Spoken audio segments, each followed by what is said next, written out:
കോഴിക്കോടേക്കാണ്. അവിടെ വർഷ ചേരുകയാണ്. വർഷയ്ക്കൊപ്പം BJP സ്ഥാനാർത്ഥി നവ്യ ഹരിദാസ് കൂടിയുണ്ട്. അതെ, കോഴിക്കോട് നോർത്തിലാണ് നവ്യ ഹരിദാസ് മത്സരിക്കുന്നത്. വർഷ ഇപ്പോൾ ഈ സമയത്ത് ചുട്ടുപൊള്ളുന്ന സമയമാണ്. അപ്പോഴും റോഡ് ഷോ ഒക്കെ ആയിട്ട് പുരോഗമിക്കുകയാണോ നവ്യ ഹരിദാസ്? ഇതിനു മുൻപ് അവർ മത്സരിച്ചിട്ടുണ്ട്.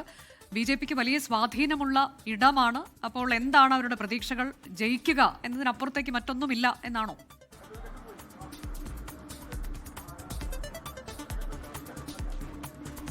അനുജ, ദിൽന, നിങ്ങൾ സൂചിപ്പിച്ചതുപോലെ തന്നെ കോഴിക്കോട് കഠിനമായ ചൂടാണ്, നല്ല വെയിലാണ്. പക്ഷേ ആ വെയിലും ചൂടുമൊന്നും ഇവിടെ സ്ഥാനാർത്ഥികളെ സംബന്ധിച്ചൊരു പ്രശ്നമേ അല്ല. അവർക്ക് ഏറ്റവും പ്രധാനം വിജയം തന്നെയാണ്. അതിനുവേണ്ടിയുള്ള കഠിന പ്രയത്നത്തിലാണ് ഓരോരുത്തരും. കാരണം ഈ തെരഞ്ഞെടുപ്പിന് അധികം സമയമില്ല, 20 ദിവസം മാത്രമാണ് ബാക്കിയുള്ളത്.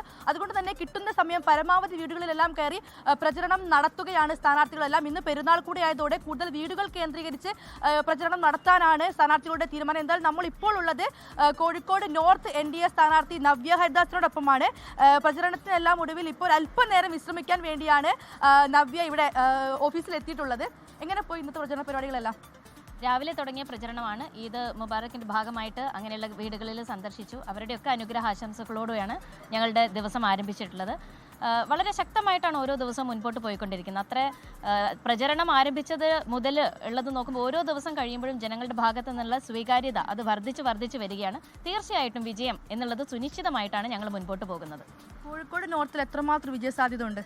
100% വിജയസാധ്യതയാണ്. അതാണ് ഞങ്ങൾക്കിപ്പോൾ കിട്ടിക്കൊണ്ടിരിക്കുന്ന ഫീഡ്ബാക്ക്. ഒരു വനിതാ MLA കോഴിക്കോട് നോർത്തിൽ നിന്നും ഉയർന്നു വരണമെന്നുള്ളത് സ്ത്രീകളുടെ ഒരു ആവശ്യമാണ്. കാരണം ഇവിടെ സ്ത്രീകളുടെ വിഷയങ്ങൾ ശ്രദ്ധിക്കപ്പെടാതെ പോകുന്ന, ശുചിമുറികളില്ലാതെ അവർ തൊഴിലിടങ്ങളിൽ നേരിടുന്ന നിരവധി വിഷയങ്ങൾ, ഇതൊക്കെ ശ്രദ്ധിക്കണമെന്നുണ്ടെങ്കിൽ തീർച്ചയായിട്ടും ഒരു സ്ത്രീക്കേ സാധിക്കും. അതുകൊണ്ട് ഇവിടെ ഒരു മാറ്റം വരണമെന്നും BJP വരണമെന്നും ഒരു സ്ത്രീ വരണമെന്നുള്ള ആഗ്രഹം പൊതുവെ സമൂഹത്തിൻ്റെ ഭാഗത്തു നിന്നുണ്ട്. തദ്ദേശ തെരഞ്ഞെടുപ്പിൽ വലിയൊരു വിജയം കിട്ടിയ ജില്ലയാണ് BJPയെ സംബന്ധിച്ച് കോഴിക്കോട്. ഇത്തവണയും അങ്ങനെയായിരിക്കും? കോഴിക്കോട് നോർത്ത് എന്ന് പറയുന്നത് 7 കൗൺസിലർമാരെ BJPക്ക് വാർത്തെടുക്കാൻ പറ്റിയിട്ടുള്ള ജില്ല. അതും ജനങ്ങൾ BJPയിൽ അർപ്പിച്ച വിശ്വാസത്തിൻ്റെ ഭാഗമായിട്ടാണ്. ആ വിശ്വാസം എന്ന് പറയുന്നത് ജനങ്ങൾ BJP അധികാരത്തിൽ വന്നിട്ടുണ്ടെങ്കിൽ തീർച്ചയായിട്ടും അതിൻ്റെ ഫലം ജനങ്ങൾക്ക് ലഭിക്കുമെന്നുള്ളതിൻ്റെ ഉറപ്പുകൊണ്ടാണ്. അത് ഈ വരുന്ന നിയമസഭാ ഇലക്ഷനിലും പ്രതിഫലിക്കും. പൂർണ്ണമായിട്ടുള്ള വിശ്വാസത്തോടു കൂടെ ഇവിടെ വിശ്വാസം എന്ന് പറയുമ്പോൾ വിശ്വാസ സംരക്ഷണം, അതോടൊപ്പം തന്നെ നാടിൻ്റെ ഡെവലപ്മെൻറ്റാണ് നമ്മൾ മുൻപോട്ട് വെക്കുന്നത്.